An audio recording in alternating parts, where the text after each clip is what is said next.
মাফ করে দিস যদি কখনো মনের অজান্তে কষ্ট দিয়ে থাকি। আজ হয়তো বেঁচে আছি, কাল নাও থাকতে পারি।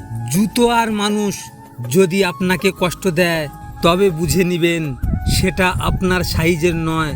ঠিক তেমনি মানুষ মানুষের মতো দেখতে হলে সব মানুষ এক হয় না। পাখিরা পিঁপড়ে খেয়ে বেঁচে থাকে, কিন্তু সেই পাখিটা মারা গেলে পিঁপড়েগুলো পাখিটাকে খেয়ে নেয়। একটা গাছ থেকে লক্ষাধিক দেশলাই কাঠি তৈরি হয়, কিন্তু লক্ষাধিক গাছটাকে পুড়িয়ে দেওয়ার জন্য একটি দেশলাই কাঠিও যথেষ্ট। পরিস্থিতি যে কোনো সময় পরিবর্তন হতে পারে। জীবনে কাউকে কষ্ট দিও না। আজ হয়তো তুমি শক্তিশালী, কিন্তু একটা কথা জেনে রেখো, সময় তোমার থেকেও বেশি শক্তিশালী। সব মানুষ যে খারাপ তা কিন্তু নয়।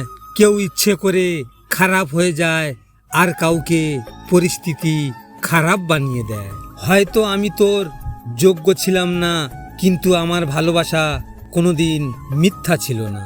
তোমাকে 100 জনকে খাওয়াতে হবে না, কিন্তু চোখের সামনে কোনো অভক্ত দেখলে অন্তত তাকে এক মুঠো অন্ন দিও।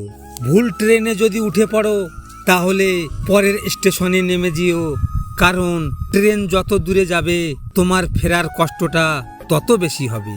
ভাগ্যিস চোখের জলের কোনো রং নেই, না হলে সকালে বালিশটা রাতের সব কষ্টের কথা ফাঁস করে দিত। প্রতিটা মানুষের জীবনে এমন কিছু সমস্যা থাকে যা গলায় আটকে যাবে মাছের কাঁটার মতো, না ঢোক মারা যায় না উগলে দেওয়া যায়। বাস্তবতা হলো মানুষ সারা জীবন আপনার বদনাম করে যাবে, শুধু মৃত্যুর দিন এসে বলবে মানুষটা ভালো ছিল।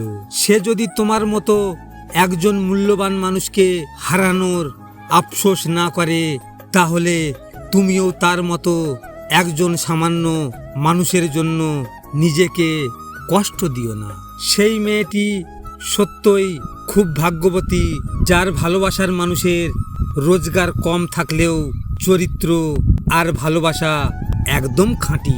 কিছু কিছু মানুষ শুধু জ্ঞান দিতে পারে, কিন্তু কাজের বেলায় তাদের কোনো পাত্তাই পাওয়া যায় না। প্রত্যেকের জীবন আলাদা, প্রত্যেকেরই লড়াই আলাদা, প্রত্যেকের স্বভাব আলাদা। তাই সবার কাছে একই মানসিকতা আশা করাটাই ভুল। আপনার কি আছে তার উপর আপনার সুখ নির্ভর করে না, আপনার সুখ নির্ভর করে আপনি কেমন চিন্তা করেন তার উপর। ভিডিওটি ভালো লাগলে পাশে থাকবেন, আর হ্যাঁ, নিজের খেয়াল অবশ্যই রাখবেন, কারণ এটা স্বার্থের দুনিয়া। এখানে নিজের খেয়াল নিজেকে রাখতে হয়, অন্য কেউ রাখবে না। দেখা হচ্ছে পরের ভিডিওতে। ভালো থাকবেন, সুস্থ থাকবেন।